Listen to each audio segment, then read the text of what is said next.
nous a demandé de faire une table ronde sur la continuité des enjeux et défis de la poursuite des apprentissages à l'âge adulte, mais de façon peut-être plus concrète, avec le regard des acteurs du terrain et toutes vos compétences, c'est-à-dire mettre en avant votre expertise, votre savoir-faire, votre écoute de ces personnes et les considérer comme des sujets en devenir. Je pense que c'est ça la grande différence. C'est pas forcément des personnes en fin de vie, même si parfois elles le sont. Et on a bien vu qu'on pouvait être en fin de vie et qu'on pouvait apprendre plein de choses. Mais c'est avant tout des personnes dont on a envie d'améliorer la qualité de vie, le quotidien, de prendre du plaisir avec eux, de les voir exprimer leur plaisir, de les voir faire des choix, de respecter ses choix. Ça, on n'en a pas trop parlé, hein, mais quand il dit non, qu'est-ce qu'on fait? Ça, c'est une de mes marottes. Quand la personne refuse, j'aime pas les épinards. Je caricature, mais c'est quand même à prendre en compte. Donc, on a réuni autour de la table différentes personnes. Alors, par ordre, Madame Tiffaine Leroux, vous êtes psychologue clinicienne et vous travaillez à la masse des Ménules pour les tout-petits. Madame Sabine de Santos, vous êtes chargée de mission CAA au CESAP. Vaste sujet. Et je suis sûre que vous allez nous parler de la CAA de façon positive, parce que c'est vrai qu'hier, on a eu quelques angoisses autour de la CAA. On doit avoir des angoisses, mais c'est tellement positif aussi. Et puis, Madame Emeline Desjean de la Bâtie, qui est kinésithérapeute, mais qui, j'ai l'impression, est bien au-delà de kinésithérapeute, qui a une vision très, très, très, très large de l'approche et qui va, avec ses collègues, avec Madame Caroline Loiseau, qui est ah, j'ai sauté, excusez-moi, je vous avais vu dans l'autre sens. Madame Caroline Loiseau, qui est psychomotricienne et qui, elle aussi, a une vision bien globale de la personne. Et Madame Claudia, alors je crois que votre nom est mal orthographié, c'est Biakoudi, excusez-nous, qui est AMP et qui a une fonction de coordinatrice. Il n'y a que des nouvelles fonctions là, telles que l'on peut le voir. Toutes les trois, vous intervenez aux amis de Claire, qui dépendent de l'association. Alors, AKNDJ, c'est difficile, hein. Vous allez, voilà, vous allez nous réexpliquer, mais on sait tous dans quel bel endroit vous travaillez. Vous avez un bel outil et vous avez surtout la chance d'avoir une équipe transdisciplinaire au complet dans une masse, ce qui va faire peut-être beaucoup de jaloux dans l'assistance. Donc on va vous entendre les uns après les autres, mais aussi n'hésitez pas à intervenir au milieu des différents échanges. Peut-être on va commencer par vous, Madame la psychologue. Et on a parlé d'évaluation. Je sais que vous avez un regard sur l'évaluation. C'est quand même le b.a.-ba. L'évaluation, la rencontre, savoir où en est la personne. Je vous laisse la parole parce que sinon je peux parler pas longtemps. Comment procédez-vous? Alors tout d'abord, bonjour. Voilà, moi je suis psychologue clinicienne donc à la Masse des Ménules, qui est un petit village dans les Yvelines. Joli village. Voilà. On accueille 45 résidents, dont 4 en externe. C'est vrai que ça fait à peu près d'1 an et demi que j'y travaille, bien que depuis une vingtaine d'années, voilà, j'accompagne les personnes en situation de handicap dès 2 ans et demi jusqu'à enfants, adolescents, adultes et jusqu'à fin de vie. Donc c'est vrai que j'ai aussi cette vision globale de l'accompagnement, et c'est vrai qu'en arrivant à nouveau au tout petit, qui est un établissement qui accueille de jeunes adultes, puisque l'établissement a 10 ans de vie. Donc les jeunes que nous accueillons ont tout juste la jeune trentaine. Et c'est vrai que nous sommes on se confrontait avec les résidents qui arrivent au fur et à mesure de les accompagnements sur la question, même de la poursuite des apprentissages, effectivement, c'est quel est le maintien, la passation d'un établissement du monde de l'enfance au passage au monde adulte. Je dirais que c'est un apprentissage et pour la personne accompagnée, mais également pour la famille, pour les aidants familiaux, puisque finalement, du travail que nous réalisons avec et le jeune adulte et sa famille, il y a des inquiétudes, il y a de l'anxiété à deux niveaux. Donc, pour moi, en tant que psychologue, évidemment, c'est un double travail, une double mission, l'accompagnement du résident, du futur résident et de sa famille. Alors c'est vrai que la famille est une source indispensable au même titre que toutes les équipes du monde enfance, puisqu'on a besoin, nous en tant que structure adulte, de recueillir toutes les données qui vont nous être utiles pour faire cette passation et pour maintenir les acquisitions.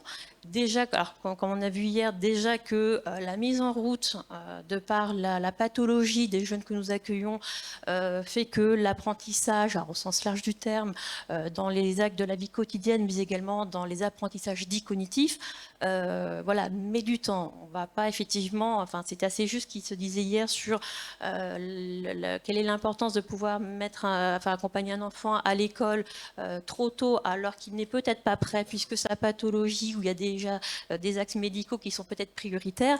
Du coup, l'accès à tous ces apprentissages prennent du temps et malheureusement, la scolarité, l'obligation de scolarité s'arrête à 16 ans et pourtant, les jeunes adultes continuent et sont désireux d'apprendre. Nous, c'est ce qu'en tout cas, les personnes que nous accompagnons nous restituent. Ils ont envie d'apprendre et de continuer aussi bien dans tous les axes de la vie quotidienne, mais également sur un axe cognitif.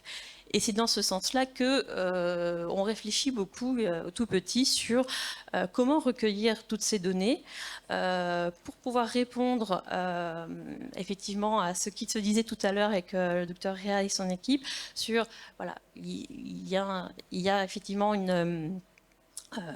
une problématique de terrain concernant les équipes, puisqu'il y a des turnovers sur ce qui vient d'être expliqué.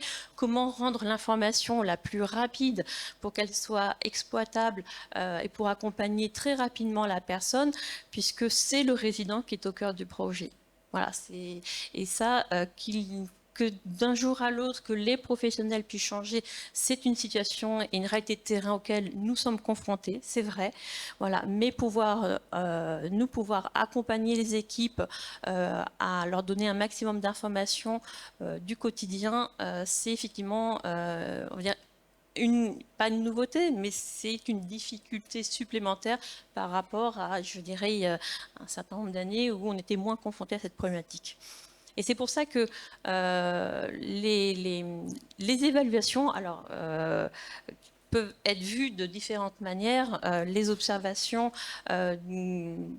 directes sur les équipes pluridisciplinaires, puisque tout ça, c'est un travail pluridisciplinaire pour recueillir les modalités médicales, les modalités sensorielles, et ainsi de suite.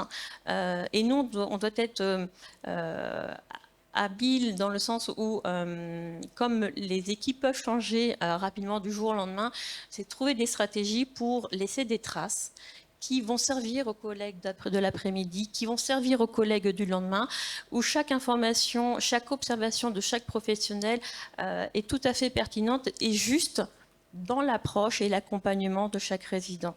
Puisqu'une personne en situation de handicap, de polyhandicap, va exprimer ces compétences, les réinvestir de façon différente d'un contexte à un autre, d'une personne à une autre, et ainsi de suite. Et c'est vrai que ce recueil de données va nous permettre de proposer ou de faciliter la présentation d'une situation de son quotidien pour faciliter cet apprentissage et du moins le maintien. Et donc il y a tout un travail avec les équipes. Alors, par la création, ça peut être par la création d'outils tout simplement. Alors, il y a des évaluations certes qui sont standardisées. En tant que psychologue, c'est important de dire qu'elles existent et que je dirais que ça pourrait ou ça devrait être des prérequis pour poursuivre l'accompagnement, puisque les personnes peuvent avancer dans leur progression, dans leur apprentissage, mais aussi peuvent aussi perdre des compétences en fonction de l'évolution de leur pathologie. Et être vigilant à ces données-là, à ces évaluations, permet de ne pas non plus surstimuler ou sous-stimuler chaque résident, de pouvoir respecter son rythme là où il en est par rapport à ses problématiques aussi médicales, puisque comme il était dit tout à l'heure, comme témoignage famille, ben, voilà, dès que une personne à de la fièvre, à nouveau une crise d'épilepsie, oui, on rechute dans l'apprentissage. Donc ça aussi, il faut les prendre en considération dans l'accompagnement global. Et ce sont des ajustements quotidiens. Les évaluations qu'on va pouvoir proposer vont...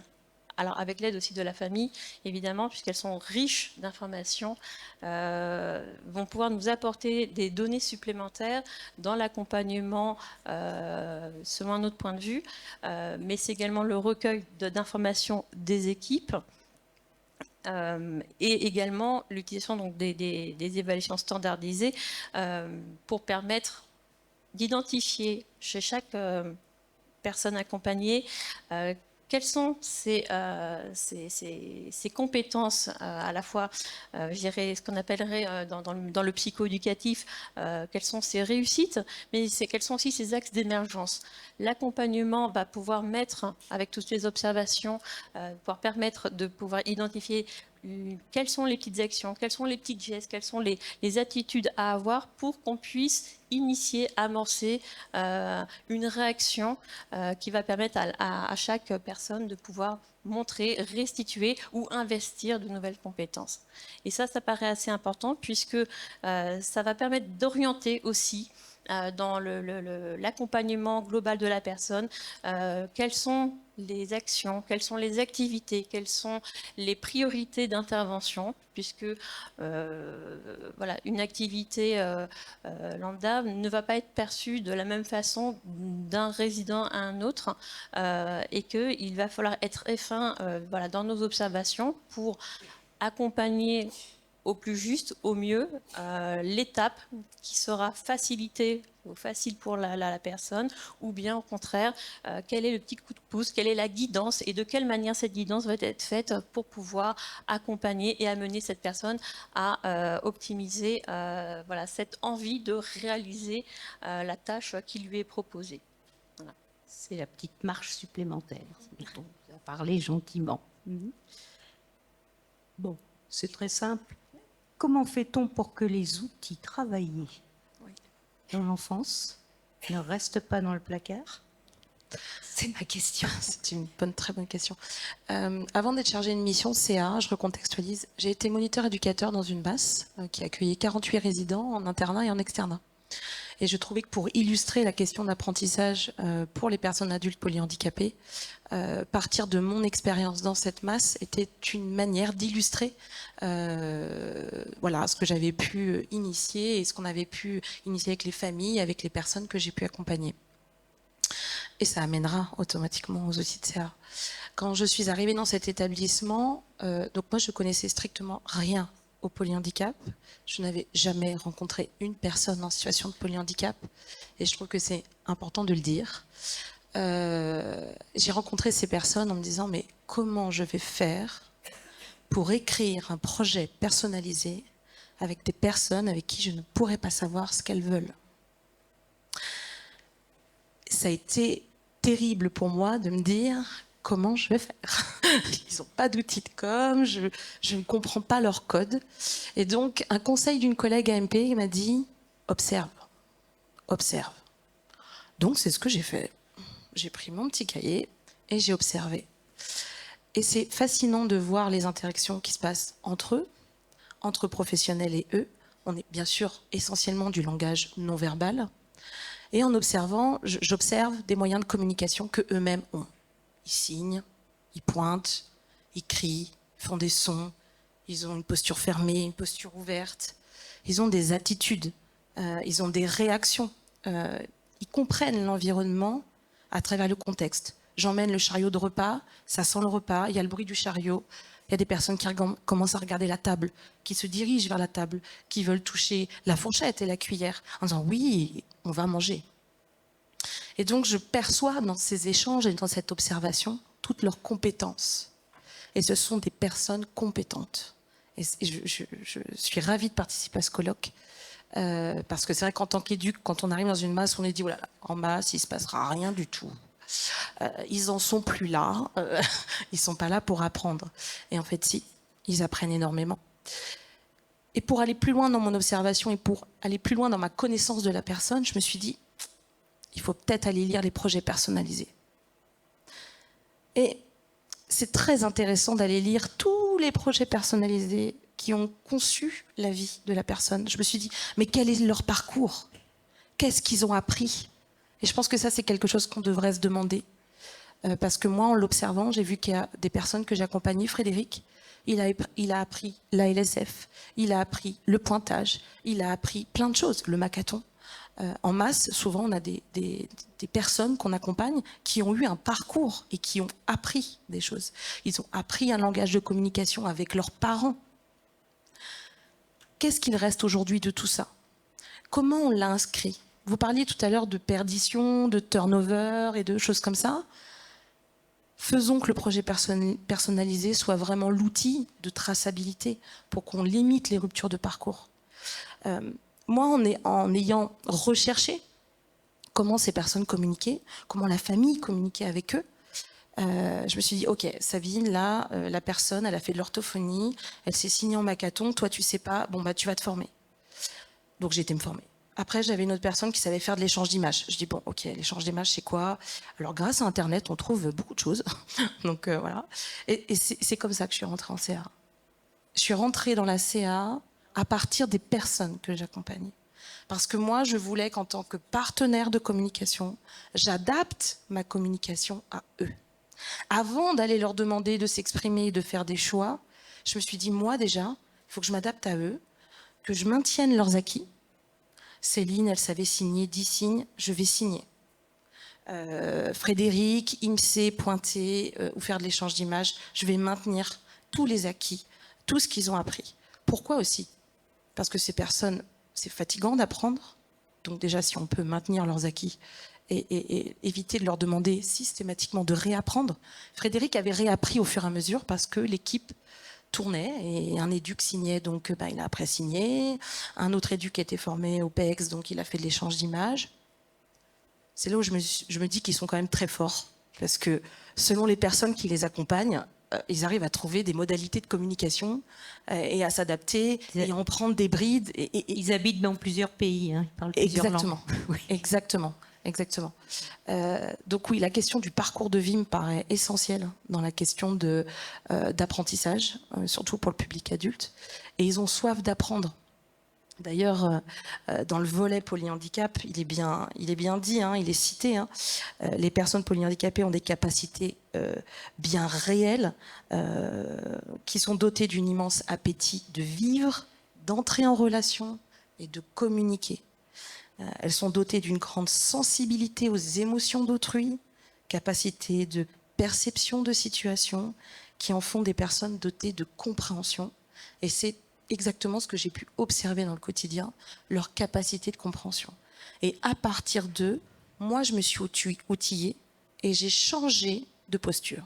C'est-à-dire, lorsque je m'adresse à la personne, je me mets à sa hauteur, je signe à sa hauteur, j'essaie de savoir ce qu'elle voit et ce qu'elle entend pour essayer d'être le plus adapté à sa communication à elle.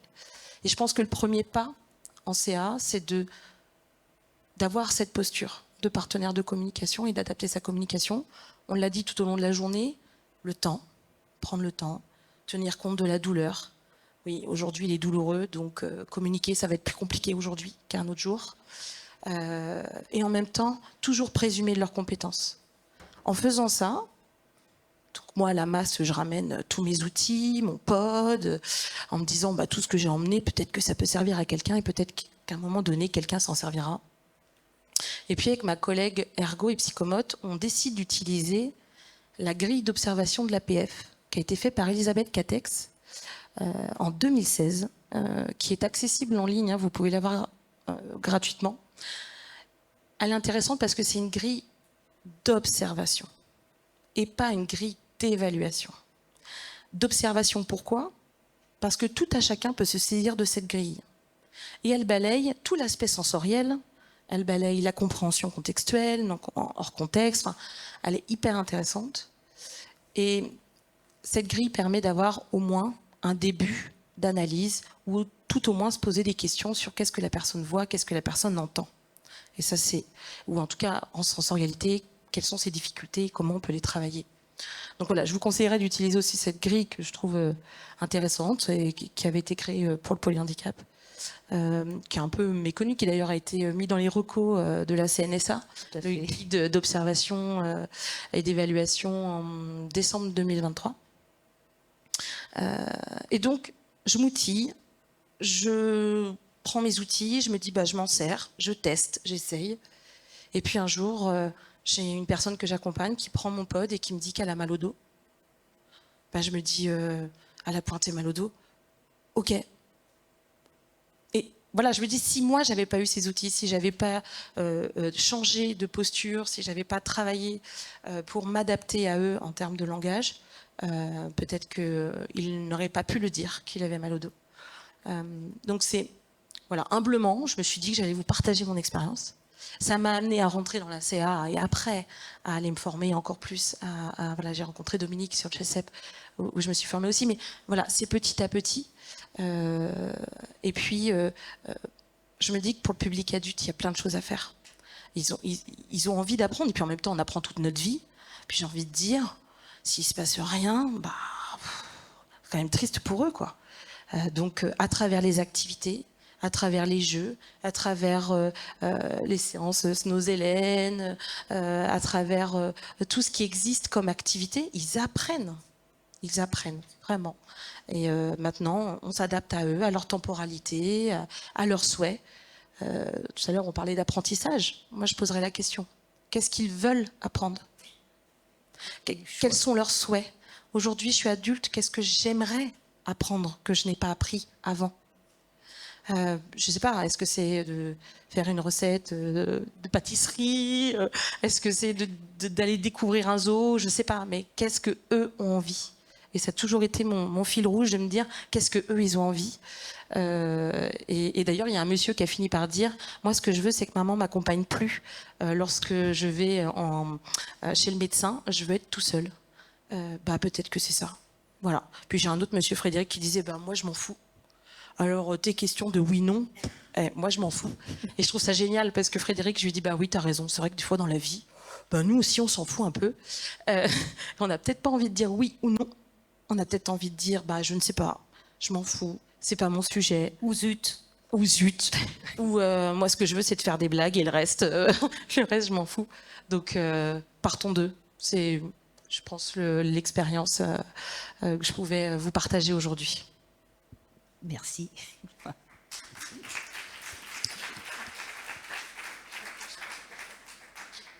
Bien. Alors, vous m'avez dit beaucoup de choses ont été dites dans ces journées, mais je suis sûre que vous avez encore beaucoup de choses à nous apprendre. Avec votre regard de kinésithérapeute, comment on travaille en équipe, comment vous les observez. Je vous laisse développer ce qui n'a pas été dit. S'il y a encore des choses qui n'ont pas été dites dans ces journées très riches, je suis sûre que... Alors, je suis kinésithérapeute, donc j'arrive dans un endroit en me disant, moi, je travaille avec le toucher et avec le mouvement. Et à force de travailler avec des adultes polyhandicapés, je me suis rendu compte que le premier mouvement, c'est le mouvement de l'attention. Et l'apprentissage, je crois qu'il se situe à cet endroit-là, à l'endroit de où est mon attention, où est ton attention. Et l'attention, je ne sais pas, c'est le départ de l'intention aussi, ou du désir.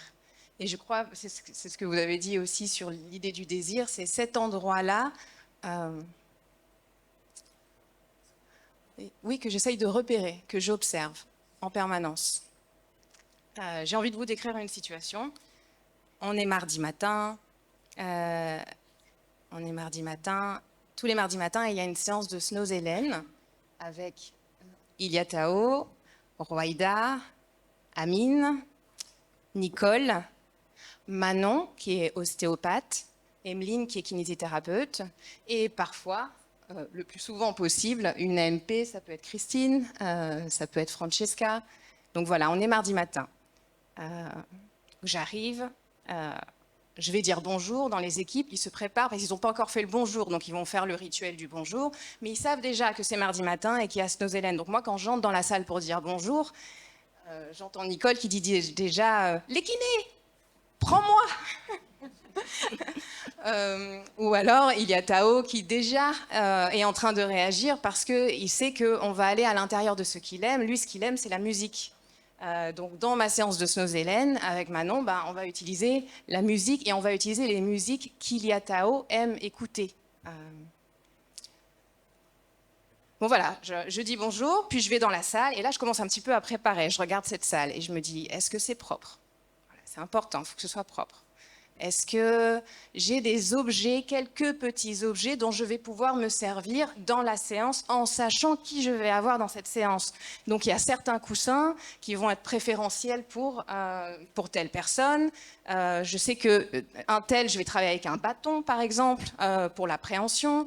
Un ballon, j'en sais rien. Pas beaucoup de choses, mais quelques petites choses qui sont adaptées à ce que je sais déjà ou ce que je présume où va être l'intérêt de la personne que je vais accompagner, des personnes que je vais accompagner. Donc voilà, après, c'est le début de la séance, j'allume quelques lumières. Christine arrive avec Amine. Manon, elle va être dans la salle et elle va commencer à accompagner Roaïda depuis la salle. Parce que Roaïda, elle a un syndrome de Rett, mais elle est capable de se mettre debout et de marcher. Donc ce qu'on va faire, c'est qu'avant de commencer la séance, on va proposer à Roaïda de venir en marchant jusqu'à la salle de Snozelen. Bien sûr. Nicole, elle a besoin, avant de venir dans cette salle, d'avoir pris son café et d'être allée aux toilettes. C'est deux choses très importantes. Si elle n'a pas fait ces deux choses, elle ne va jamais venir dans la salle. Donc on lui donne le temps de faire ça, puis elle arrive dans la salle. Il y a Tao. Enfin, je ne veux pas me perdre un peu dans mon souvenir. Mais donc là, il faut réfléchir. Qui j'installe en premier ou comment? Ce n'est pas évident parce qu'on est un groupe et on est moins d'adultes accompagnants que d'adultes accompagnés. Donc il y a quelque chose dans l'anticipation de... Moi, ce que je veux proposer, c'est un voyage. Donc c'est pas juste, on va faire un changement de position, les amener dans une position, et puis après, ils sont posés, et on est juste là. Non, je vais profiter de ma présence, avec un certain regard sur le mouvement, pour proposer un déplacement, par exemple, dans la salle. Donc on va vraiment prendre le temps. On prend le temps. Nicole, elle arrive, elle peut se mettre debout. Encore faut-il qu'elle le veuille. Donc je vais commencer par Nicole, parce que je sais qu'Ilia Tao, il n'est pas capable de tenir assis tout seul. Donc je demande à Nicole, est-ce que tu es d'accord pour m'aider? On va venir s'asseoir sur le plan qui est là. Elle prend du temps, elle me dit oui. Bon, elle est d'accord pour venir s'asseoir. Est-ce que tu veux bien te mettre debout? Elle dit oui, mais des fois, elle fait juste un signe comme ça, de la tête. Donc là, elle me fait un petit signe de la tête. Oui, elle est d'accord pour se mettre debout. Donc on prend le disque. Le disque, j'ai prévu, il est là, le disque, il est à côté de nous. On va d'abord réveiller le corps. On va d'abord toucher les bras, toucher les jambes, mobiliser un tout petit peu les jambes, venir poser ses jambes sur le disque, enlever les palettes, poser les jambes sur le disque. Tout ça, c'est des choses qui prennent du temps. Et prendre le temps des petites choses, c'est ce qu'il y a de plus important parce que c'est à l'intérieur de ça que vont pouvoir s'insérer des petites zones d'apprentissage. Et il n'y a pas en fait une petite chose, c'est une grande chose. Et l'art d'accompagner une personne vers un apprentissage dans le mouvement de son corps, c'est l'art de décomposer l'action en plusieurs micro-événements. De chaque petite chose, je fais un événement qui a une importance. Est-ce que tu peux enlever ta ceinture? J'attends. Je vois. Est-ce qu'elle enlève sa ceinture? Pour la mettre debout, je vais l'aider. Donc moi, je suis devant. Elle a ses deux pieds posés sur le disque. On a pris le temps de venir en avant. Il va falloir qu'elle me fasse l'espace sous ses bras pour que je vienne poser mes bras et l'entourer. Mais là aussi, son consentement, je vais lui demander. Je vais lui dire, Nicole, est-ce que tu peux me faire l'espace pour ma main? Pourquoi? Parce que je ne veux pas forcer. Ça pourrait aller plus vite. Je pourrais simplement mettre mes mains, passer mes mains sous ses aisselles, et puis pousser. Et finalement, elle n'est pas prête parce qu'elle n'a pas eu le temps de se préparer dans son corps. Et on fait le transfert rapidement pour arriver quelque part. On ne sait pas où. Il n'y a pas à aller quelque part, en fait.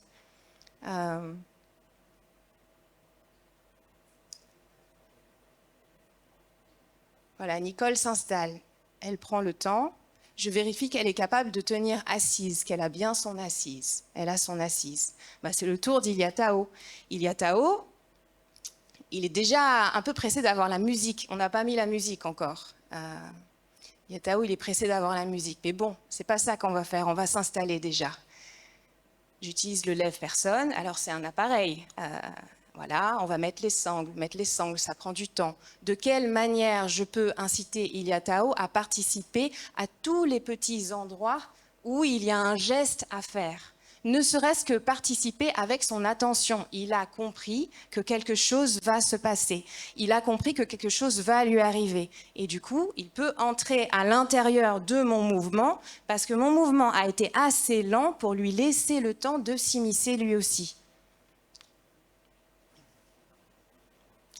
Voilà, Iliatao se soulève, il est dans le rail. C'est super, c'est encore un endroit où on va pouvoir faire un petit voyage. On arrive sur le plan et là, je l'accueille. Et je l'accueille avec mon corps.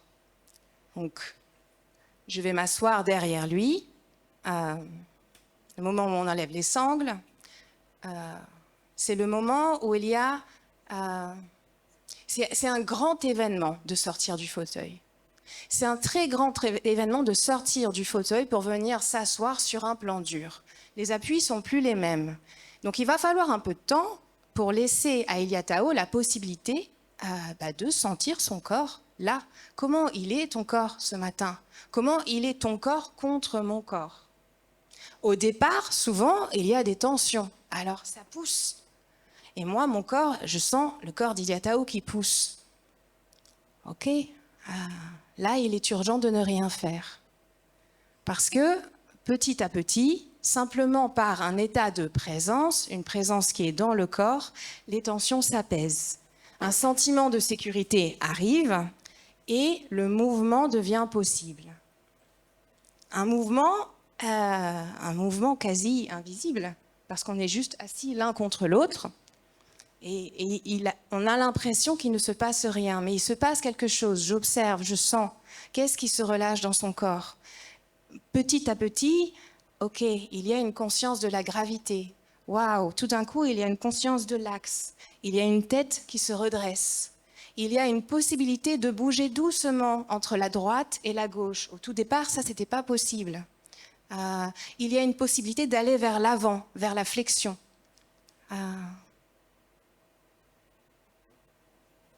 Bon, beaucoup de choses. Roïda arrive. Bonjour Roïda, on lui dit bienvenue Roïda. Elle arrive en marchant, il faut qu'elle se débrouille là pour arriver sur le plan. On se met tous assis vraiment les uns à côté des autres parce qu'on veut se sentir en fait. On veut se sentir. Roïda a envie d'être à côté de Nicole. Quand Roïda s'assied à côté de Nicole, Nicole réagit, elle la regarde. Et puis elle rigole. Parfois Nicole, elle tenait bien et tout d'un coup, elle tombe. Comme par hasard. Roïda est là, maintenant Nicole tombe sur Roïda. Alors je la reprends, je dis Nicole, tu tombes? Elle rigole.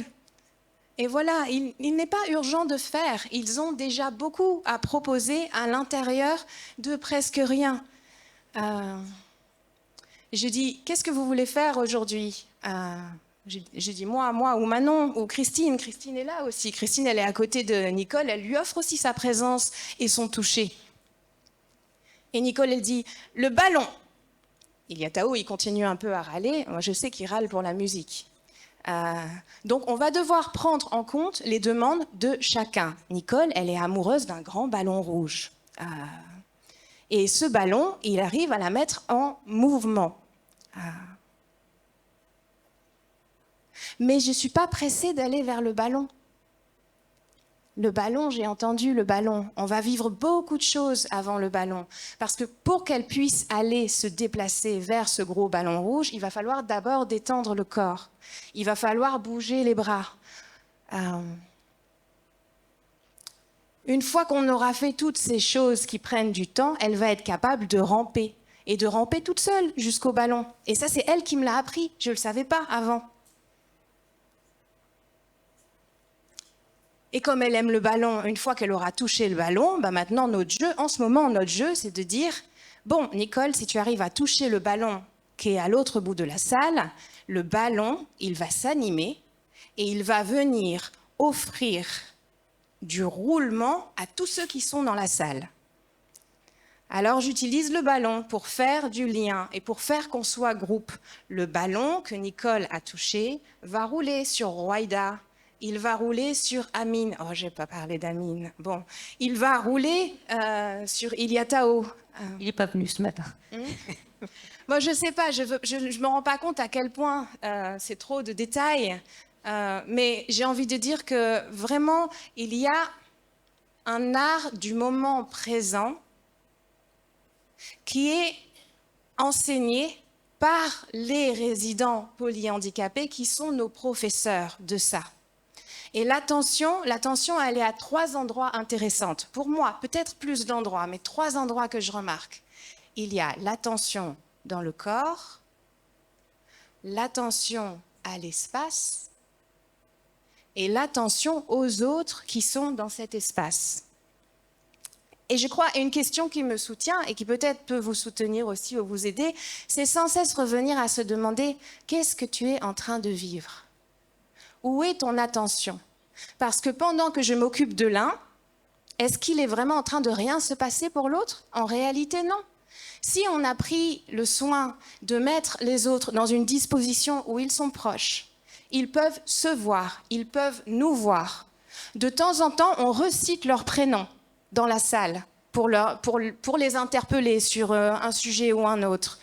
Eh bien, attendre son tour, ça ne devient pas un endroit mort. C'est un endroit où, pour moi aussi, il y a de la vie parce que je suis intéressée par ce qui est en train de se passer pour les autres. Ou parce que je suis intéressée par ce qui est en train de se passer pour moi dans mon corps. Mais c'est subtil, c'est toute une atmosphère à créer. C'est tout un art d'accueillir ce qui est là. Et c'est pas si facile quand on est dans un environnement de travail, on a des soucis déjà, peut-être personnels, on est arrivé, nous aussi, on était stressés, j'en sais rien, par le métro, plein de choses qui peuvent encombrer les professionnels qui accompagnent les résidents et qui les empêchent finalement d'être présents à l'observation. C'est quelque chose, d'être soi-même dans son corps. Qu'est-ce que moi je sens là en ce moment? Là, on a fait 2 jours de travail très cognitif. On s'est concentré. Je ne sais pas pour vous aujourd'hui comment vous vous sentez dans votre corps. Est-ce que vos bras et vos jambes, ils existent à votre perception là maintenant? Est-ce qu'il n'y a pas un mouvement que vous avez envie de faire qui vous ferait du bien? Et quelle est votre attention à l'espace? Qu'est-ce que vous avez remarqué de l'espace qui est là? Qu'est-ce qui vous intéresse? Un petit peu, moi je m'échappe parfois en regardant le ciel là par les petits carreaux. Et comment vous vous êtes rencontrés les uns les autres? Est-ce que vous avez croisé des regards? Est-ce que vous avez senti la présence de l'autre à côté de vous? Ou est-ce que votre attention était seulement focalisée sur ce qui se passe en face et ce qui est dit sur l'écran? Ce n'est pas seulement les résidents en situation de polyhandicap qui ont à apprendre l'art de l'instant présent. C'est tout le monde, en réalité. Et bon, je parle trop, je vous laisse un peu parler, les filles. Je vous laisse un peu parler. Et on recircule après. Bravo. Il n'y a pas besoin de vidéo, puis on a tous envie d'aller en séance avec vous. Mais bon... Merci de passer effectivement le micro parce que je pense que vous avez toute envie de dire des choses et particulièrement comment on peut coordonner tous ces regards, comment faites-vous? Quel est ce rôle de coordinatrice? Bonjour, je m'appelle Claudia. Je travaille à la masse les Amis de Claire, AKNDG. Les Amis de Claire, les Amis de Karen, qui se trouve dans Paris, dans le 14e arrondissement, et qui, dans le site, a un externat, un internat, un foyer de vie, un EAP, un centre ressources multi-handicap, un poney club, une balnéo, une salle Snozelen, une salle où il y a des tapis qu'on appelle la salle Liberté Motrice. Donc moi, je travaille plus particulièrement à l'externat. Donc je coordonne l'unité de l'externat. Donc à l'externat, il y a trois groupes. G1, G2, G3. Donc moi, je suis en G1. Et je coordonne une équipe de 4 accompagnants pour 8 jeunes, enfin 8 résidents. Et coordonner, c'est un peu faire le lien entre les chefs de service et les équipes, donc plus particulièrement dans mon équipe, donc être garant des activités, du bon fonctionnement et du bon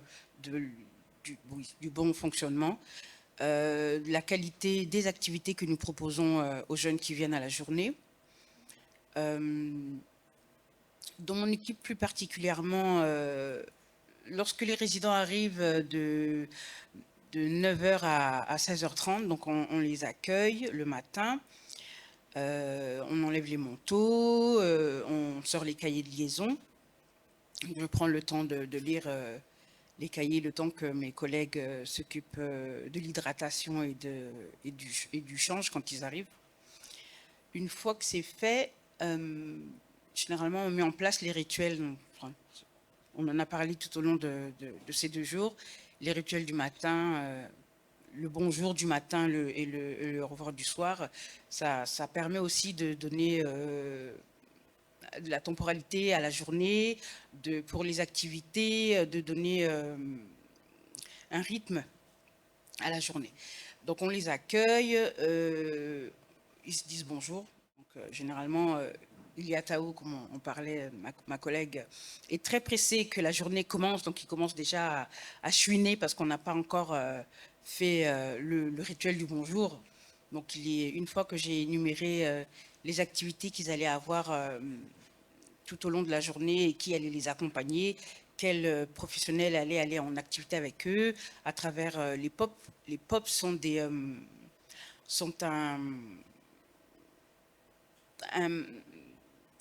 un matériel, enfin un support, merci, un support visuel et olfactif. Hier, un docteur en parlait, pour l'activité Poney Club. Donc on a mis dessus du crin, effectivement du crin de cheval, la photo du cheval et le crin pour pouvoir toucher, parce que le résident qui va en activité poney a une cécité, donc il peut toucher quand je lui explique que Bakary, aujourd'hui, exemple on est jeudi, tu vas aller en activité poney avec Jean-Luc. Donc nous, on voit la photo de Jean-Luc, mais Bakary, lui, peut toucher le crin du cheval et il peut se rappeler que c'est ce qu'il fait, parce qu'il fait de l'approche animalière. Donc une fois que toutes les activités ont été mises en place,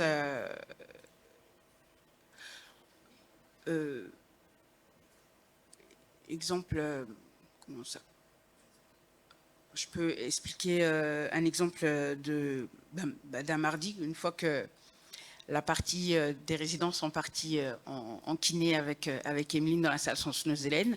Ceux qui restent dans le groupe, on leur propose aussi on a une sorte de boîte Snozelen portable.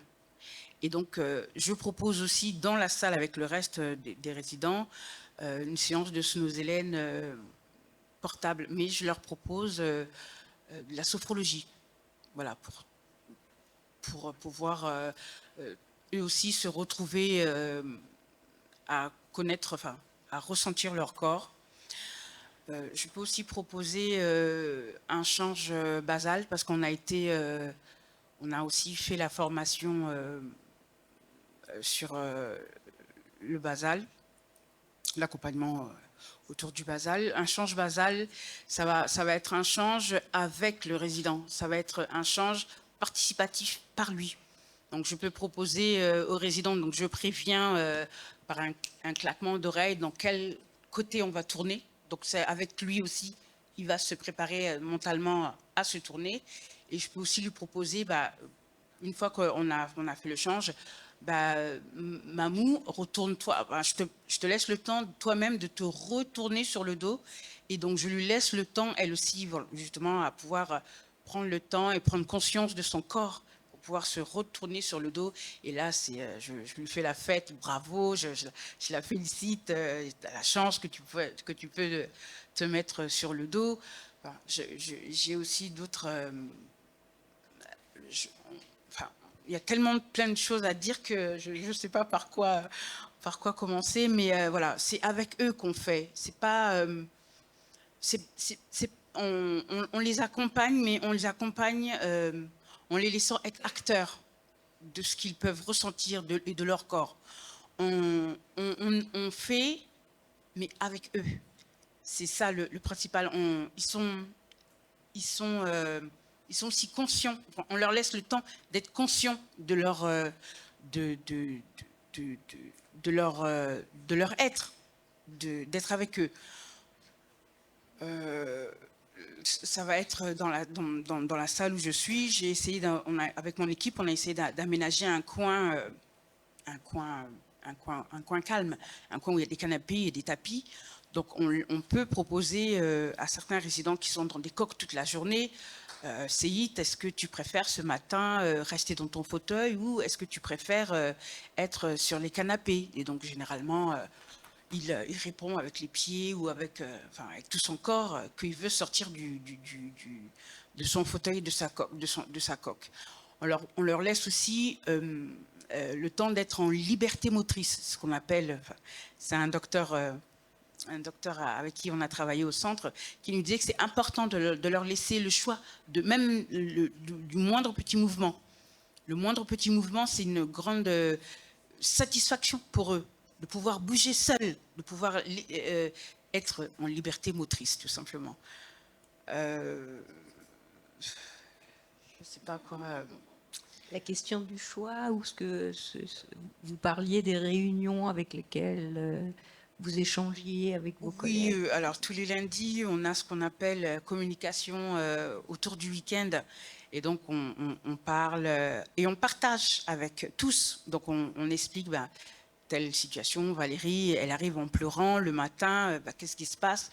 Donc, on essaye un petit peu, on s'inquiète un peu. Donc, tout le monde, à travers, même Mamou qui ne peut pas parler, elle répond avec ses yeux, donc elle regarde Valérie et elle me regarde, qu'est-ce qui se passe? Ils ne comprennent pas la situation.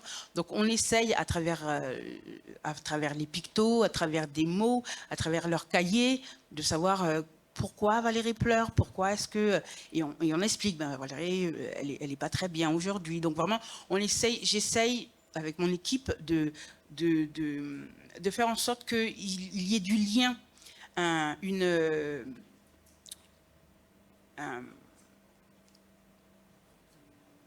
il y ait du lien entre eux, qu'ils se partagent ce moment, le matin où ils sont tous ensemble à essayer de savoir comment l'un et l'autre va, parce que ce sont des amis avant tout. Dans le groupe, ce sont tous devenus des amis qui s'inquiètent les uns pour les autres et ils essaient de communiquer à leur manière. Donc j'essaie de mettre du lien autour d'eux, autour de chacun. Quand ils s'inquiètent, on en parle. On sent l'inquiétude. Pour ceux qui peuvent parler, ils expliquent, ils essayent de comprendre. Ah, pourquoi un tel pleure? Pourquoi un tel est en joie? Pourquoi on essaye de parler les uns les autres, de leur laisser le temps. Même s'ils ne se parlent pas, mais même un regard, un sourire qui peuvent se partager les uns les autres. Une main tendue.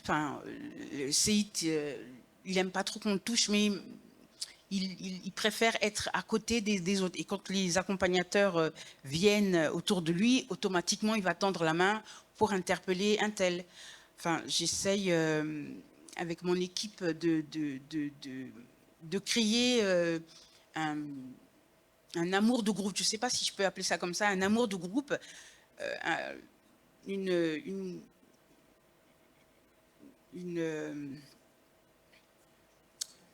perds mes mots. Un groupe, tout simplement. Oui, non, enfin, une cohésion de groupe où ils sont, quand ils se retrouvent le matin, ils sont ensemble avant de pouvoir se dispatcher dans les différentes activités. Et de repérer leurs attentes peut-être ou leur mal-être. Oui, justement, à travers mal-être ça. ou autre chose. Qu'est-ce qu'ils ont à vous transmettre quand ils arrivent? Parce que si j'ai bien compris, ils viennent ils sont tous externes. Ils sont tous externes. Ils viennent pas de du différents tout endroits, voilà. D'accord. Et donc ils se retrouvent le matin. Ils ont parfois quelque chose à vous raconter de la maison, Toujours, peut-être, ou toujours. du Chaque jour est transport, différent. ou du manque du copain, où il est un tel. C'est ça que Voilà. vous dites. Enfin, Voilà. je retranscris. Oui. Madame Loiseau, qui est psychomotricienne. Alors, j'imagine que votre approche est un peu superposable, mais différente, et que vous mélangez vos regards. Oui, en effet, je partage beaucoup d'activités avec Emeline, alors je vais essayer de pas trop nous répéter, mais peut-être approfondir certaines notions, notamment en décrivant les jeux au sol que je fais sur le groupe, par exemple, de Claudia. Les jeux au sol, du coup, c'est une activité qui existait avant que j'arrive, qui a été mise en place, je crois, par les psychomotriciennes d'avant, si je ne me trompe pas. Cette activité, donc, sur le groupe de Claudia, comme elle l'a expliqué, il y a un espace au sol où il y a des tapis avec des canapés. Donc, c'est un espace ouvert, c'est-à-dire que par exemple, donc j'arrive le jeudi sur le groupe 1, en début d'après-midi. Donc les échanges ne sont pas toujours terminés, ça arrive. Donc parfois, certains résidents prennent plus de temps à manger, à finir leur repas. Il y a une temporalité qui est différente. Il faut la prendre en compte. Donc moi, ce que je vais faire, c'est que je vais commencer à organiser l'espace.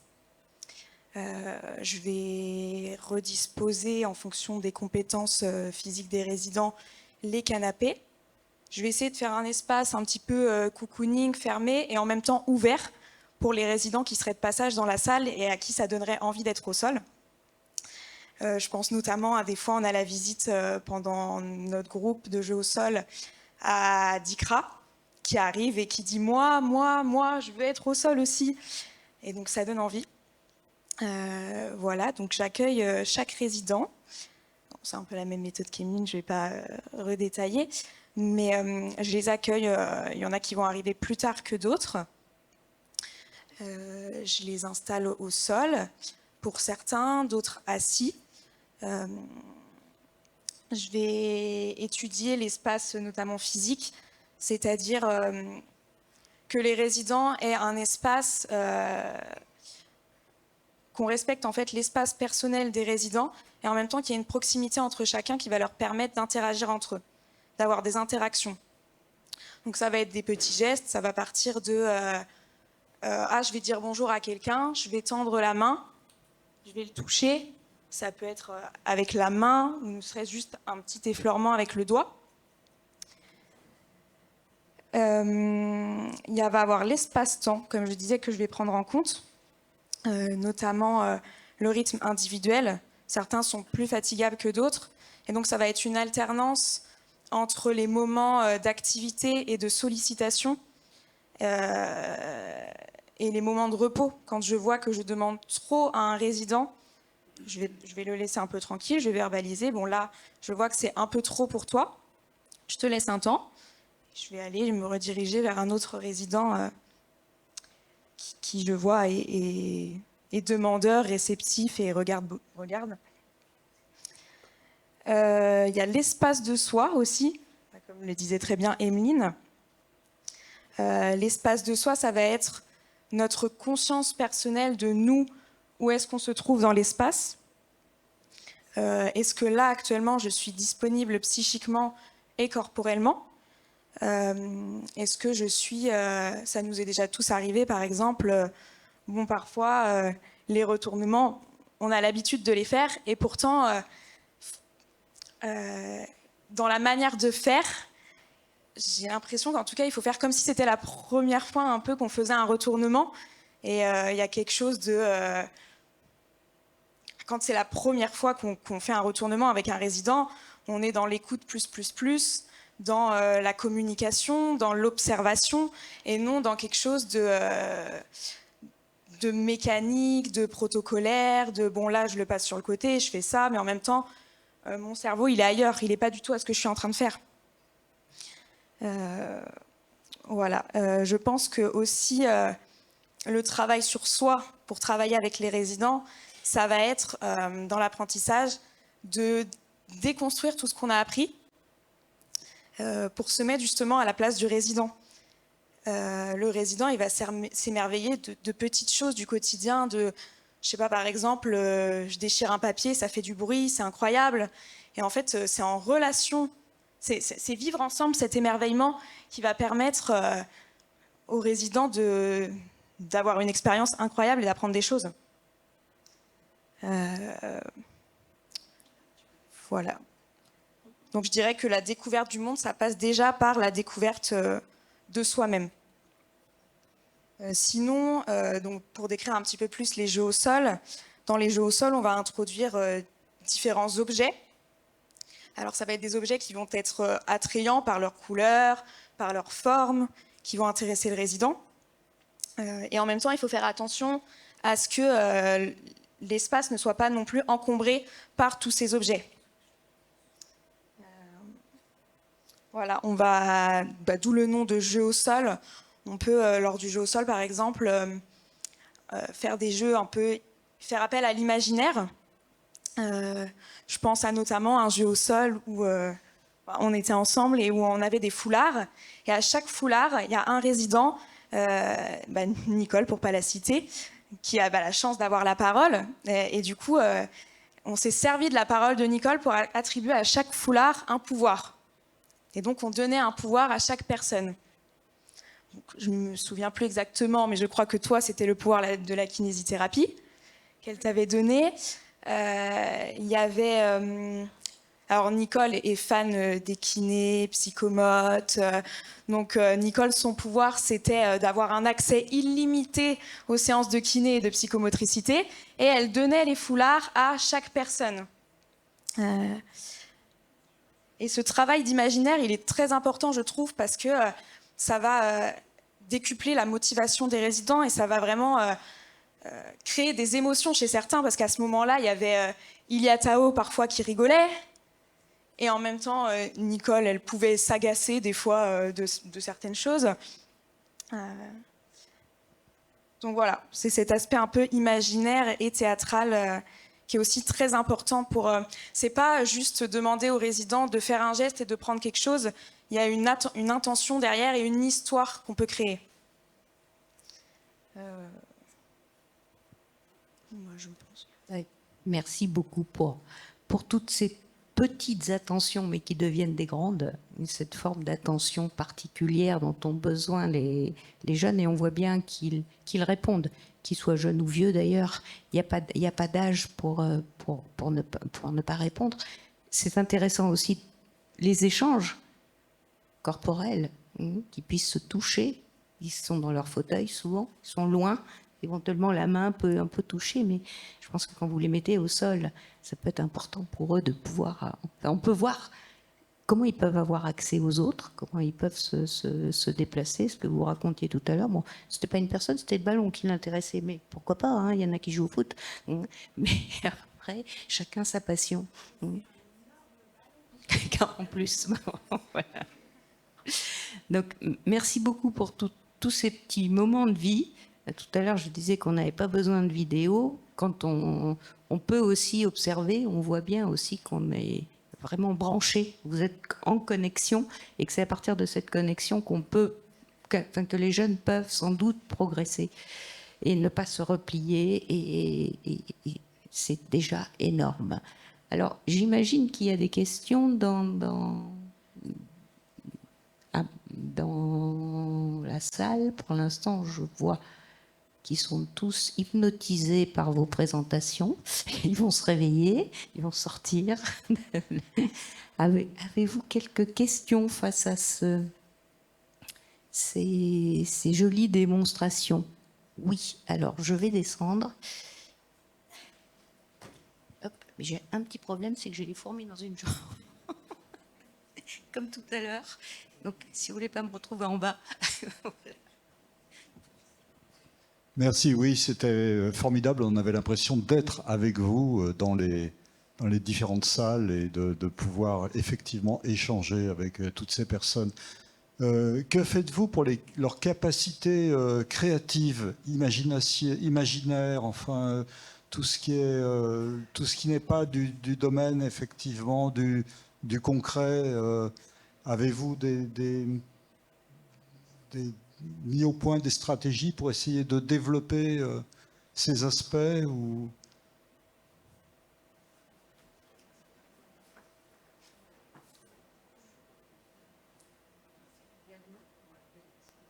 Là, vous m'entendez, oui.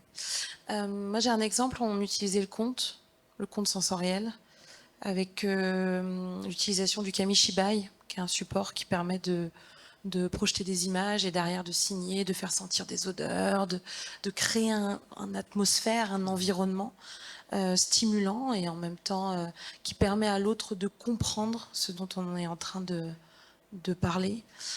Voilà, c'est l'exemple que j'ai, tout ce qui est conte sensoriel.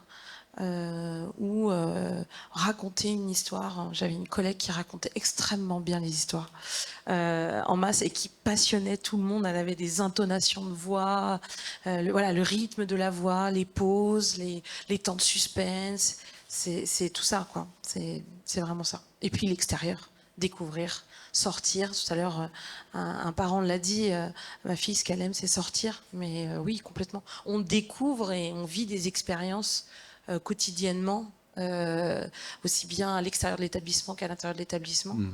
Et je pense que l'apprentissage, il est là. Il est dans ce quotidien, à travers ces expériences. Et pour parler de CA, parce que tout à l'heure, le docteur disait comment on fait, on part de ça.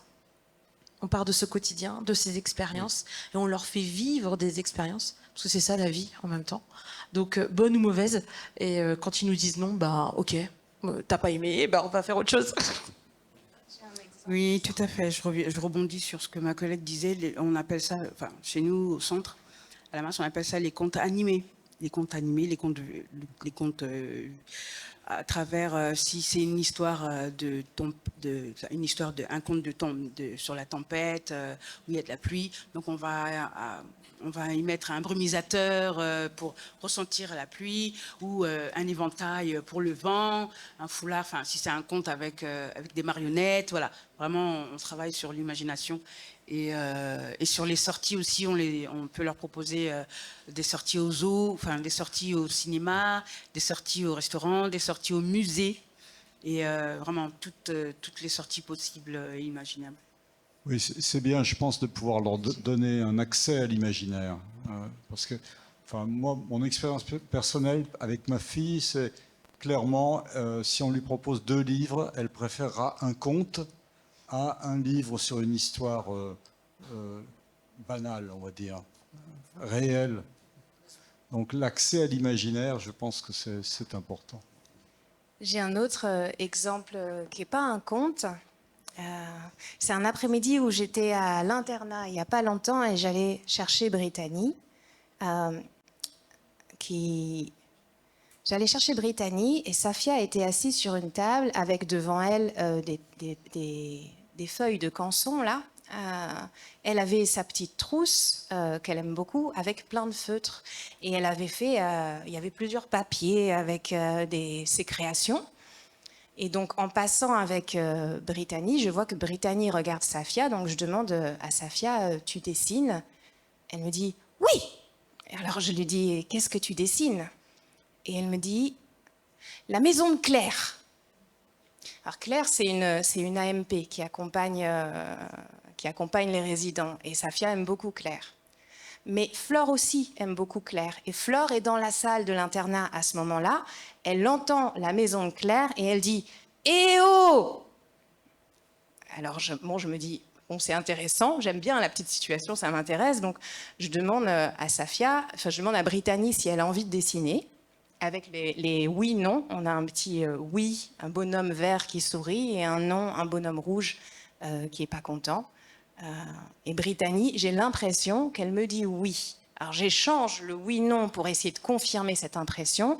Et en effet, elle regarde vers le bonhomme vert. Donc je me dis, bon, Brittany, elle est d'accord pour dessiner. Alors je propose à Flore aussi, je lui dis, Flore, tu as envie de venir avec nous? Et Flore, elle dit aussi oui et non. Elle dit un pour dire oui, elle dit na pour dire non.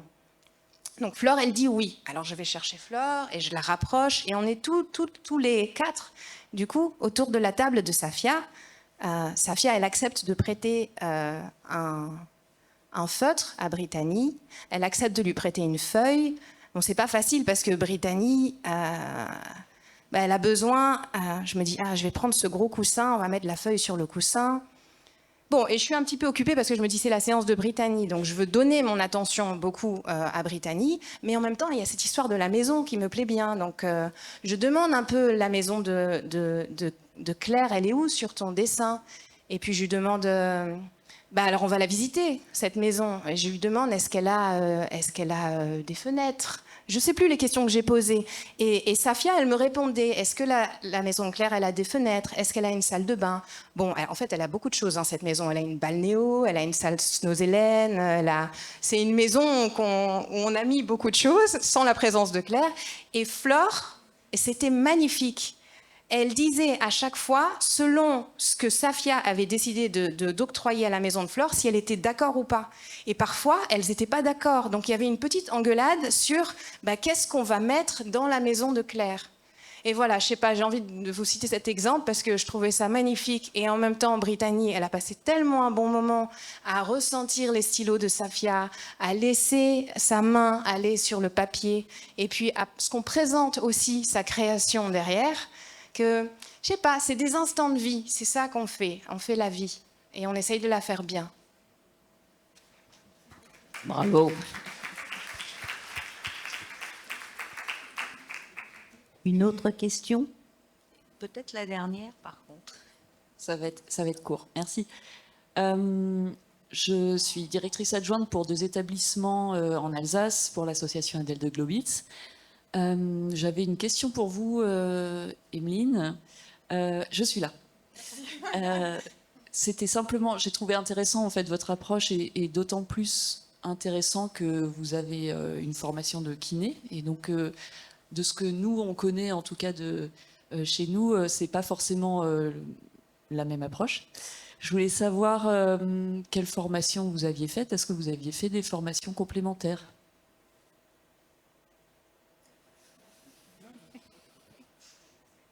Il y a beaucoup de ce que j'offre qui vient de ma passion pour la danse. Ça se sent. Et notamment une danse que je fais et qui, je pense, peut être adaptée aux résidents, et je pense à emmener certains résidents, mais je ne sais pas encore comment je vais faire ça, qui s'appelle du contact improvisation. Ça a été créé dans les années 60 par un... Ça vous intéresse ou pas que je plonge? Okay. Oui. Par un monsieur qui s'appelle Steve Paxton, qui était danseur contemporain et qui s'est intéressé à la question de la chute. Chuter ensemble, tomber ensemble. Et il y a beaucoup de ce que je fais qui vient d'endroits qu'on appelle des jams d'improvisation. Il y a eu des cours aussi où j'ai appris à vivre à travers mon corps le mouvement et le toucher, et à casser quelque chose qui est invisible, dont on n'a pas conscience, qui est une barrière qu'on se met sociale à se rapprocher les uns des autres. Parce que c'est pas si évident, en fait, d'aller au sol avec un résident en situation de handicap. Si le sol, c'est l'endroit là où il est allongé, où il est bien, et ben pour moi qui travaille ou qui est soignant, il y a une barrière invisible, c'est mon propre rapport au sol. Qu'est-ce que ça me renvoie, l'image du sol? Être allongé par terre, est-ce que je suis capable de sortir de mon idée de je travaille, donc il faut que j'ai l'air d'être dans une posture de travail, pour défaire ma forme et venir à côté de l'autre à l'endroit où il est. Même si mes collègues me voient allongée par terre, à un endroit où il y a peut-être un peu de salive, ou je sais pas, c'est un peu étrange ce que je dis, mais comment est-ce qu'on apprend à improviser ensemble et à être en contact et à ressentir cette force qui est là en permanence et dont on n'a pas conscience, qu'on appelle la force de gravité, et comment est-ce que ça se fait qu'en permanence je suis en train de jouer avec la force de gravité dans une petite danse qui est permanente, mais voilà, je sais pas, je ne vois plus maintenant de différence entre un résident ou moi, et pourtant dans les corporalités, oui, c'est très différent, parce que moi aussi, maintenant, j'ai du goût pour aller au sol, et moi aussi, me retourner, c'est devenu quelque chose d'intéressant pour moi. Aller de sur le dos à sur le ventre, c'est une expérience à vivre, c'est quelque chose qui se vit, c'est passionnant. Mais encore faut-il en avoir le soupçon, l'intuition. On va tous essayer. Je vois que vous avez le micro, vous avez l'intention de nous dire quelque chose. On avait encore plein d'idées à développer sur la première question en ce qui concerne Monsieur Lorrain et la question de l'imaginaire. Donc c'est vrai qu'il pourrait y en avoir des listes et des listes. L'idée effectivement c'est l'intérêt de l'apprentissage, c'est de pouvoir avoir une panoplie, un panel de possibilités pour justement au fur et à mesure offrir aux personnes des changements pour éviter l'ennui, puisqu'effectivement, au bout d'un certain temps, comme je disais au cours de la journée, bon, on connaît, on se lasse des supports, le résident, la personne montre moins d'intérêt. Et c'est effectivement le fait d'avoir différentes idées, différentes stratégies pour atteindre le même objectif d'apprentissage, voilà, ça permet de généraliser aussi ce démarrage d'apprentissage et de lui permettre de permettre à la personne de pouvoir après le reproduire dans différents contextes, dans différents lieux et avec différentes personnes. Et ça, c'est aussi très important. C'est pas parce que la personne va montrer de façon individuelle ou dans une situation une capacité qu'on peut considérer qu'elle est acquise. Non, loin de là. Voilà. Et c'est là aussi important de généraliser les compétences, de transférer toutes ces compétences. Donc oui, la checklist des possibles est encore très longue et on n'aura pas le temps de les développer. Merci beaucoup pour ce regard, pour ces regards partagés et ces approches. On est certain qu'il y a toujours quelque chose à faire, ça c'est clair, et que même on n'a pas assez de temps pour le faire. C'est peut-être ça le problème. Merci beaucoup, mesdames. Ah, je crois qu'avant la pause, on a encore une question.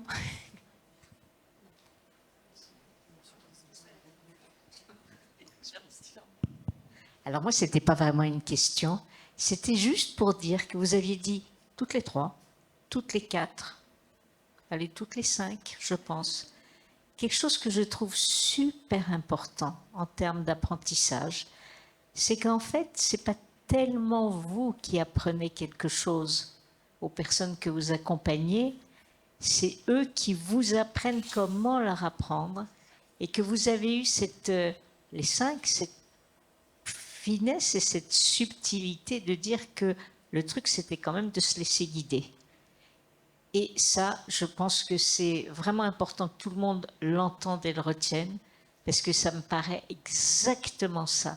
Et après, tout ce qu'on a nié comme possibilité d'apprentissage et d'intelligence aux adultes polyhandicapés, moi j'entends ça, je suis super heureuse pour 365 jours, c'est-à-dire grosso modo jusqu'au prochain colloque. Donc merci.